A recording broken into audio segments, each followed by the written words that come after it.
All right, the NFL season is back, and I am excited. I'm excited to watch some great football. I'm excited to eat some buffalo wings. I'm excited to have some adult beverages. I am not going to have my cholesterol checked until after the Super Bowl. So let's get right into our preview here. We are going to start with the NFC least. You heard that correctly. Look, the Dallas Cowboys disappoint every year. They haven't won since Jimmy Johnson was in charge. Jerry Jones, when are you going to put him in the Ring of Honor? It's been a while and the clock's ticking right now. The Philadelphia Eagles, on the other hand, are a team that's on the rise. The Cowboys just choke every year. They disappoint. They are supremely talented, but they can't get to the finish line in first place in that division. The Philadelphia Eagles, meanwhile, as long as Jalen Hurts can manage a game, they've added some good pieces on defense. They added A.J. Brown. They should win the division easily. We go to the NFC North. This is just Aaron Rodgers' neighborhood. Or Mr. Rogers' neighborhood, whatever you want to call it. Just don't call him while he's having some ayahuasca. I don't know if I pronounced that correctly. I could care less, much like a lot of his opinions. But on the football field, he is one of the greatest quarterbacks ever in the history of the league. He has enough talent to win that division. The difference between them and the runner-up to that division, the Vikings, is going to be the fact that the Packers upgraded on defense heavily. That's going to be why they win more games than the Vikings, and they hold the Vikings off to take the NFC North. In the NFC South, we got all reliable, the Tampa Bay Buccaneers. Now, I don't care about the issues on the offensive line. Tom Brady is Tom Brady. And I'm not going to get into his off-the-field issues. That's his own thing. He's 45. He's dealing with a lot of S, as he said. Tom Brady will win this division easily. They're going to adjust on that offensive line. They'll make additions or adjust their offense accordingly. The Saints will make some noise. They'll go marching in, but probably marching into second place. The four additional non-division playoff teams that are going to come out of the NFC are going to be the San Francisco 49ers.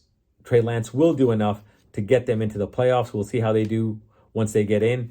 The New Orleans Saints, again, are solid on both sides of the ball. Jameis will be good enough to get them into the playoffs. Those Vikings are going to put up a lot of points. I just don't know how good they'll be on defense. My last spot in the NFC, it's a toss-up between the Dallas Cowboys and the Arizona Cardinals. Again, a lot of injuries on those teams. It just is going to come down to who is healthy at the end and which quarterback, Dak Prescott or Kyler Murray, can deliver toward the end of the season. Now, in the AFC East, we may have this year's Super Bowl champ in the Buffalo Bills, not only because they spanked the Los Angeles Rams on Thursday night to start the season, but also because they are loaded on both sides of the ball. You could just see that they couldn't be stopped on offense. Von Miller on the edge was a true great free agent signing, might be the best free agent signing of the offseason. He's unblockable. So opposing coordinators are going to have trouble scheming for them and game planning for them every week. The Buffalo win the AFC East easily.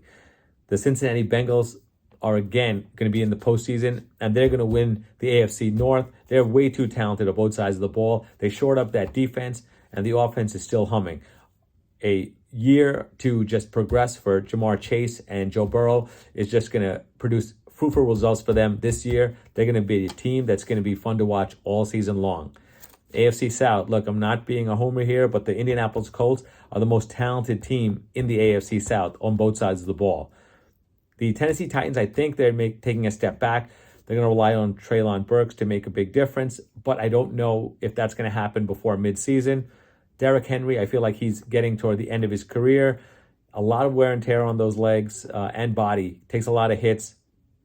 I think that with the Malik Willis draft pick and then Treylon Burks developing, I think they're looking forward to more next year. And I think they're comfortable taking a step back this season. AFC West is loaded.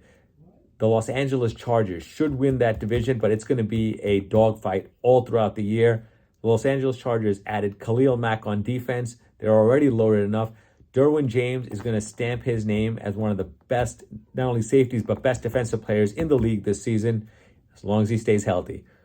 And Justin Herbert will continue to progress. He might throw his name up there in one of the top 3, top 5 elite quarterbacks in the league at this time. For the first time in NFL history, all 4 teams from a division in a certain conference will make the playoffs, and that's going to be from the AFC West.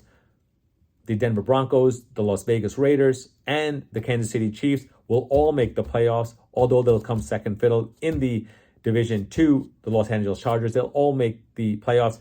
Denver with Russell Wilson, just let him cook. Kansas City, Mahomes is always going to put on a show. And Derek Carr being reunited with his Fresno State teammate in Devontae Adams. They're going to be fun to watch, especially with Josh McDaniels, who I hate as a Colts fan, but he's very good at what he does. Baltimore Ravens are the other team in the AFC that's going to make the playoffs. Lamar Jackson does just enough to have that team in the playoffs. Now, I know there's a whole controversy about him not being paid. Deshaun Watson set a whole trend that I don't think our owners are happy with. If I was the Ravens, I don't know that I'd pay Lamar Jackson yet either. He has not won in the playoffs. Teams figure him out. They force him to throw, and he can't make those plays.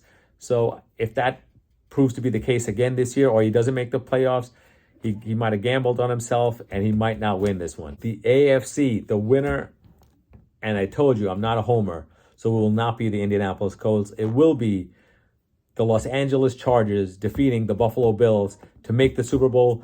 Finally, after years of waiting, Charger fans are going to see their team make the Super Bowl.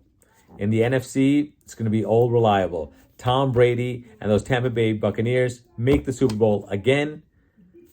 LA, big city of dreams. Change the chorus a little bit. LA, big city of Super Bowl rings, because the Los Angeles Chargers will defeat the Tampa Bay Buccaneers to win this year's Super Bowl. Justin Herbert rises to the top of the elite this year. Tom Brady retires and continues his offseason tradition of, will he come back? Will he not? Will he buy a team? The soap opera continues for Tom Brady and will for a while. But Justin Herbert takes the cake this year. He's the quarterback we should be talking about all year, and especially as Super Bowl champion.